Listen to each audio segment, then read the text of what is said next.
بسم اللہ الرحمن الرحیم۔ ناظرین و سامعین، السلام علیکم ورحمۃ اللہ وبرکاتہ۔ تجوید القرآن کے سلسلے کا آج چھٹا سبق یعنی لیسن نمبر 6 آپ کے سامنے پیش کیا جا رہا ہے۔ یہ سبق بھی گزشتہ سبق نمبر 5 کے تسلسل میں ہے۔ آج حرکت کے بارے میں یا حرف متحرک کے بارے میں کہ اس کو ہم نے کیسے پڑھنا ہے مزید کچھ باتیں بتائی جائیں گی، تو آپ تیار ہو جائیں اور دھیان سے سنیں تاکہ آپ قرآن مجید پڑھتے وقت ان سب باتوں کو اپنے عمل میں لا سکیں اور اس طریقے کو اپنا سکیں۔ تو اب ہم اپنا سبق شروع کرتے ہیں۔ اعوذ باللہ من الشیطان الرجیم،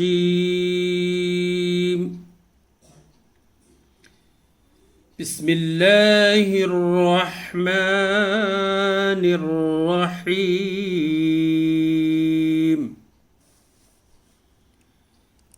گزشتہ سبق میں خاکسار نے آپ کو ایک زبر، ایک زیر اور ایک پیش کے بارے میں بتایا تھا کہ ایک زبر، ایک زیر اور ایک پیش کو والے حرف کو، یعنی اس کو ایک زبر، ایک زیر اور ایک پیش کو حرکت کہتے ہیں، اور حرکت والا جو حرف ہے جس کے اوپر ایک زبر، ایک زیر یا ایک پیش میں سے کوئی آتا ہے، ان تینوں میں سے، اس کو متحرک کہتے ہیں۔ اور متحرک جو حرف ہے وہ جلدی پڑھا جاتا ہے، اس کو ہم کھینچتے نہیں، لمبا نہیں کرتے، یا اس کو ہم لانگ نہیں کرتے، پر لانگ نہیں کریں گے اس کو ہم۔ اس کی میں نے مثال بھی آپ کو بتائی تھی، لیکن آج یہ میں آپ کو جو پڑھا رہا ہوں، بتا رہا ہوں، گزشتہ سبق میں میں نے صرف آپ کو اس رنگ میں بتایا تھا کہ جیسے کہ الف کے اوپر زبر ہے، تو میں نے بتایا تھا کہ الف کے اوپر زبر، زیر یا پیش آنے کی صورت میں یا جزم آنے کی صورت میں بھی اس کی حمزہ بن جاتی ہے، یعنی وہ حمزہ کی آواز دیتا ہے۔ تو جیسے کہ میں نے بتایا تھا آپ کو کہ آ، بو، تی، لیکن آج میں اس کی اور تھوڑی سی تفصیل آپ کو بتانا چاہتا ہوں کہ اس کو ہم آ کیسے بنائے، آ کیسے بن گیا۔ اس کو ہم ایسے بولتے ہیں جب ہم اس کو قواعد کی زبان میں، یا ہم اس کو جب قاعدہ ہم پڑھتے ہیں اس کا، تو اس کا طریقہ کار یہ ہے کہ الف زبر آ، الف زبر آ، با پیش بو، تا زیر تی۔ تی جو بنا ہے تا اور زیر کو ملا کے بنا ہے تی، تا کے نیچے زیر آ گئی تو تی بن گیا تی، اور تا کے اوپر اگر زبر آتا تو تا بن جاتا، اور اگر پیش آتا تو یہ اس کو ہم کھینچیں گے نہیں۔ اس طرح میں آگے آپ کو اس کی مثالیں بتا رہا ہوں۔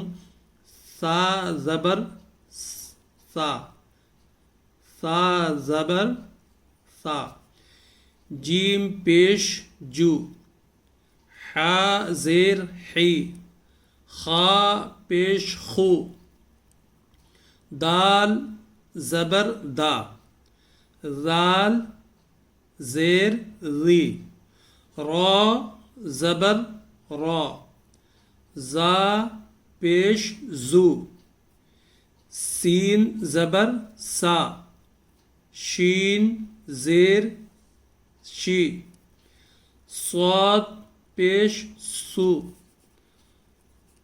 ضاد زیر ضی، طا پیش طو، ظا زبر ظا، عین زیر عی، غین زبر غا، فا زیر فی، قاف زبر قا، کاف زیر کی۔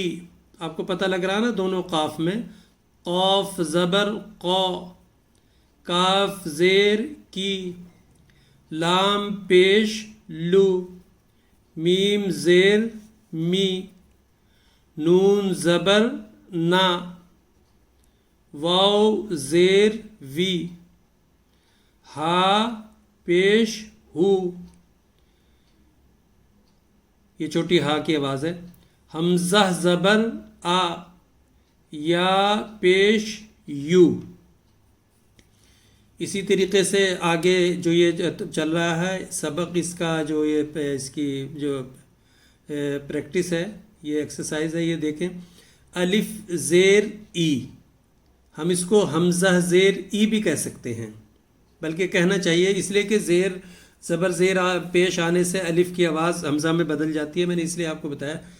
تو الف زیر ای، با زبر با، تا پیش تو، ثا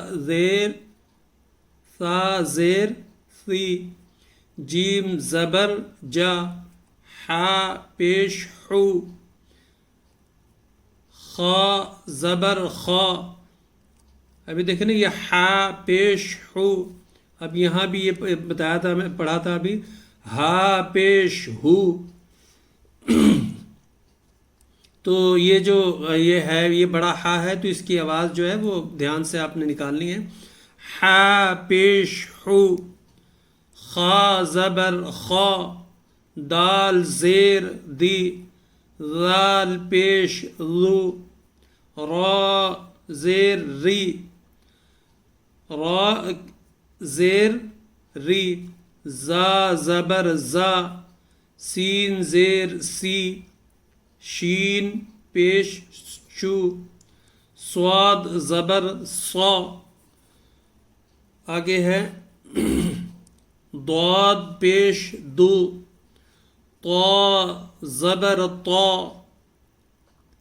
ظا زیر ضی، عین پیش عو، غین زیر غی، فا پیش فو، قاف زیر قی، کاف پیش کو، لام زبر لا، میم پیش مو، نون زیر نی، واو پیش وو، ہا زبر ہا، حمزہ زیر ای، یا زبر یا. تو یہ جو سبق ہے آج کا، اتنا ہی. میں آج اس کے بارے میں باقی کچھ تفصیل اور بتاؤں گا. تو یہ حرکت کے جو متحرک حرف ہیں ان کے بارے میں آپ کو بتایا گیا ہے. گزشتہ سبق میں بھی یہ بات بتائی تھی، لیکن یہ اس طرح سے اس کو ہم ہجے بتاتے ہیں کہ ہجے پڑھنا ہے اس کو، اس لیے کہ آگے چل کر جو آئیں گے، جب یہ سبق جڑیں گے یا ایک ایک سے زیادہ سبق اپنا حرف آئیں گے تو اس میں پڑھنے میں پھر مشکل نہیں ہوتی. بچہ یا بڑا جس نے پڑھنا ہے تو اس کو پتہ ہوتا ہے کہ الف کے اوپر زبر ہے. اب مثال کے طور پر یہ جو یہاں پر ہے، اس کو ہم جب پڑھنا چاہیں گے تو یہ دیکھنا، اس کو یہ پورا اس کو ہم پڑھیں گے ابو تی. اگر ہم تینوں کو جوڑنا چاہتے ہیں تو اس کو ہم پڑھیں گے ابو تی. ان میں سے کوئی بھی حرف ہم کھینچ نہیں رہے، اس کو ہم لانگ نہیں کر رہے، اس کو ہم لمبا نہیں کر رہے. ابو تی، یعنی یہ بالکل اتنا آسان ہو جاتا ہے ہمارے پڑھنے میں، ہمیں پتہ لگ جاتا ہے کہ ہم نے اس کو کھینچنا نہیں ہے. اسی طرح جب یہ آ جاتا ہے جیسے سا، لیکن اس کے ساتھ اگر ہم یہاں الف لگا دیں گے، یہ یہاں ہم الف لگا دیتے ہیں مثال کے طور پہ، ادھر ہم نے الف لگا دیا، تو الف لگنے سے کیا بن گیا اس کا سا. لیکن یہ کھینچے گا الف کے بعد آنے کے بعد، پھر اس کو ہمیں کھینچنا ہے، جس کو ہم کہیں دوست لمبا کرنا بھی کہتے ہیں، لیکن اس کو عام جو قواعد کی زبان ہے اس میں کہتے ہیں کھینچنا.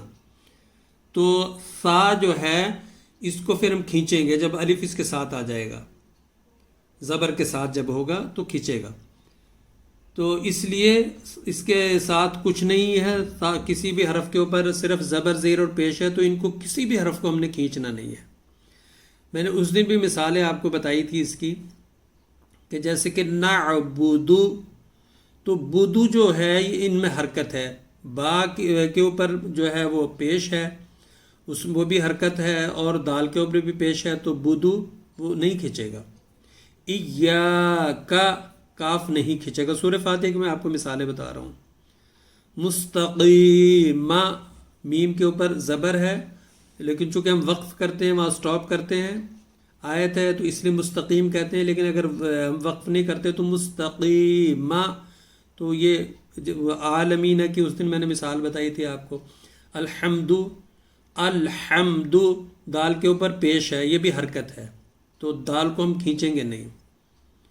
تو اس لیے یہ جو مثالیں جیسے غیر المغضوب، با جو ہے اس کے نیچے ایک زیر ہے تو وہ کھینچے گا نہیں. بی، یہ یہاں اس میں مثال میں نے آپ کو بتائی ہے، پڑھ کے بھی سنائی ہے، گزشتہ میں بھی تھی. تو اس لیے یہ جو حرف ایک ایک جو حرف ہے اس کو کبھی بھی نہیں کھینچنا، کہیں بھی کسی بھی جگہ یہ آئے گا جب تک کہ اس کے ساتھ یا تو الف آ جائے، زبر والے حرف کے ساتھ الف آ جاتا ہے تو کھینچے گا، زیر والے حرف کے ساتھ جو ہے نا جزم والی یا آ جاتی جس کو ہم یا ساکن کہتے ہیں تو تب یہ کھینچے گا، اور پیش والے حرف کے ساتھ اگر جزم والی واو یعنی واو ساکن آ جاتی ہے تو تب اس کو ہم کھینچیں گے، تو ادروائز اس کو ہم کھینچیں گے نہیں، کبھی نہیں اس کو کھینچتے.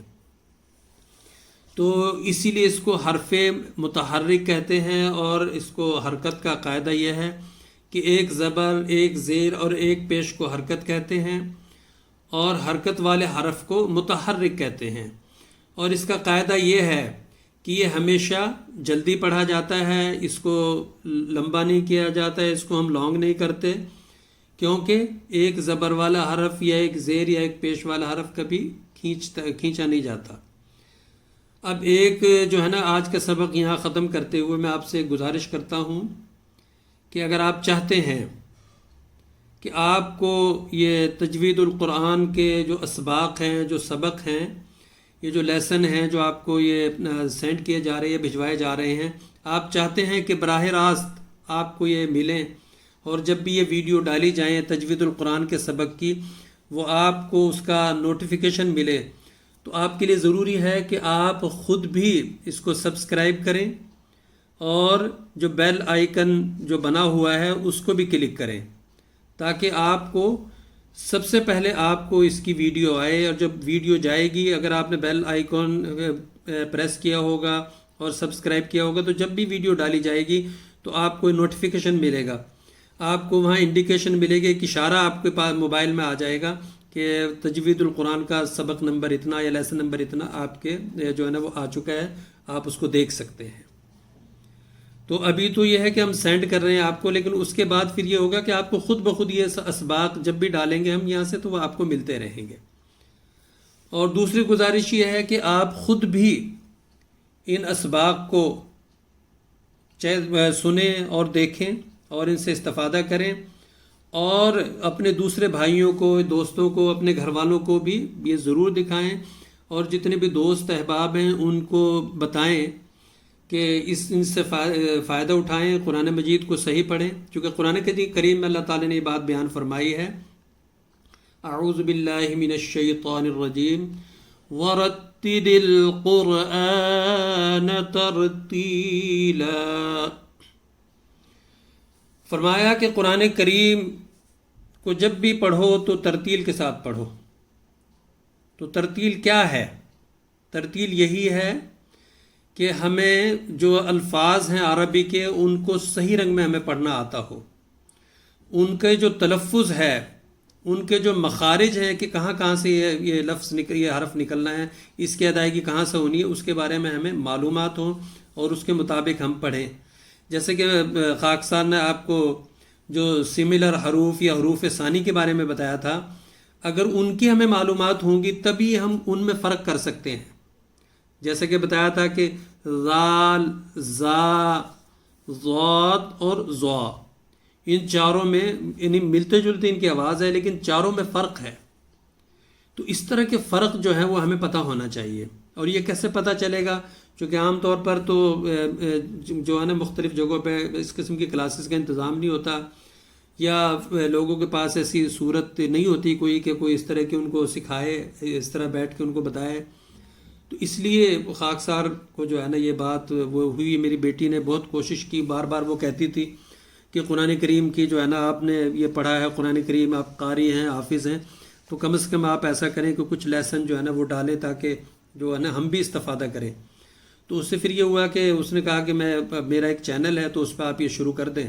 تو خاک صاحب نے پھر اس کے جو چینل ہے اس کے موقع نکال کے میں، چونکہ قرآن کریم کو پڑھنا، یہ شروع میں بھی بات بتائی تھی اس میں جو میسیج تھا، اس میں بھی یہ بات اس نے لکھی تھی اپنی طرف سے.